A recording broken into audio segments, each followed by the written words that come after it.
Hi, I'm Devin, field reporter for Think Trees TV. Think Trees TV is the broadcast division of the Manitoba Forestry Association. The channel covers a variety of environmental education topics. Today we're talking about water. It's the lifeblood of our planet, and none of us, people, plants, animals, can survive without it. The freshwater ecosystem is one of the most essential and complicated systems we have to look after. To understand freshwater ecosystems, aquatic scientists have developed techniques that are used to sample the physical, chemical, and biological components of these systems. Today's episode will focus on some aspects of the chemical component of an ecosystem. We will learn how to collect a water sample and how to use a filtration apparatus to make some preliminary chemical determinations. As soon as pure water droplets are created, they begin to absorb or dissolve other chemical elements from the surrounding air or substrate. Water is the lifeblood of an ecosystem. It carries to all parts of the system a variety of chemicals needed for photosynthesis, respiration, and other essential life processes, and it also carries waste materials, including those that cause what we call pollution. Not all substances carried by water are dissolved.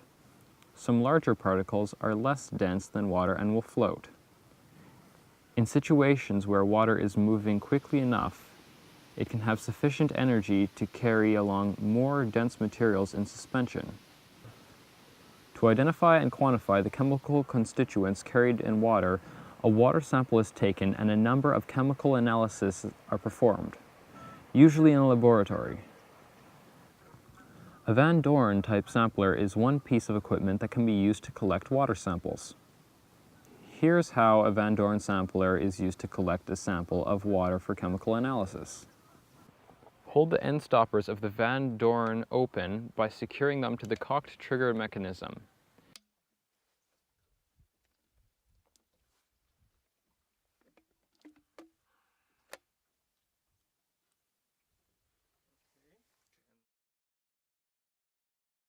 Using a meter line, lower the sampler to the desired depth.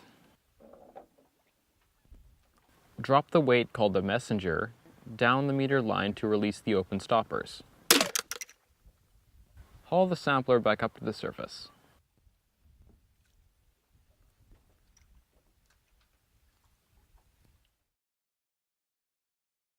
Pour the water collected into a clean container.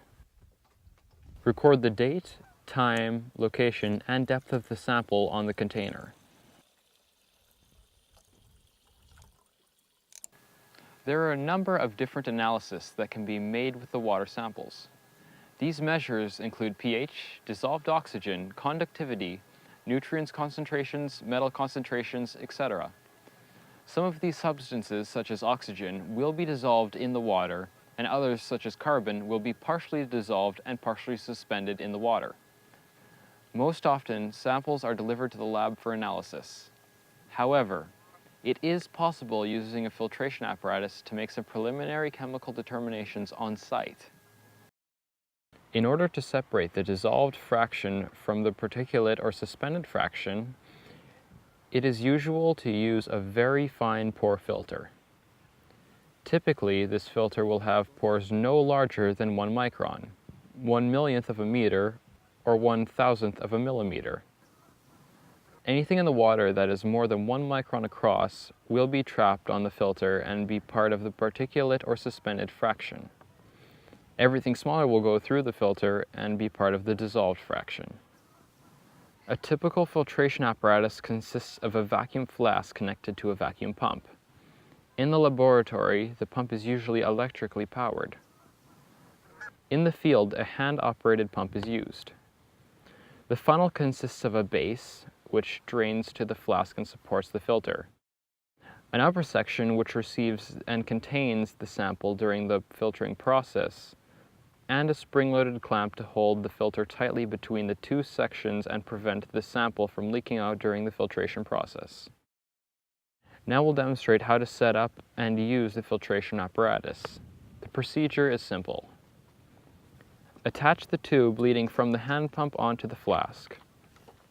Mount the 3-piece filter funnel in the neck of the flask using a rubber stopper. Using tweezers, carefully center a new clean filter paper on the base of the flask, ensuring that it is centered. Place the upper section of the funnel over the filter paper and clamp the two sections together securely.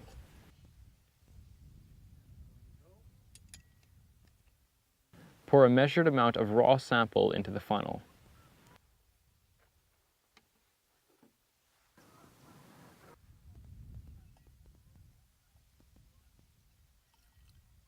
Use the hand pump to draw all the water through the filter.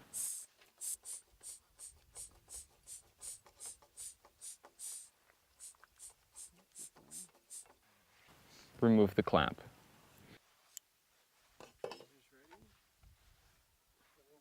Use a set of tweezers to remove the filter paper for examination and chemical analysis. While not quantitative, a careful visual examination of the color and texture of the residue on the filter and color of filtrate in the flask sometimes can provide a useful comparison of the two different water samples. The residue on the filter may include a variety of particulate materials. If it is green in color, it probably contains a number of algal cells, indicating the system from which the water was collected is quite productive and rich in nutrients. Of course, the particles on the filter may consist primarily of dead or decomposing materials, either from the aquatic system being sampled or from the land draining into the lake or stream. In systems located in clay soils, the residue may largely consist of minute clay particles that were held in suspension by wind and currents. The filtrate in the flask will contain dissolved substances, including forms of carbon, nitrogen, and phosphorus that can promote algal growth. It may be colored, but should not contain visible particles. The filtrate may also contain pharmaceuticals and other manufactured chemicals as contaminants, particularly if the sample was collected downstream from a major urban center. There are companion water segments like this on the Think Trees TV channel. Think Trees TV also covers a wide variety of environmental education topics, so have a look at the menu for other segments that may interest you. I'm Devin, reporting for Think Trees TV, and remember, when you're out and about, think trees.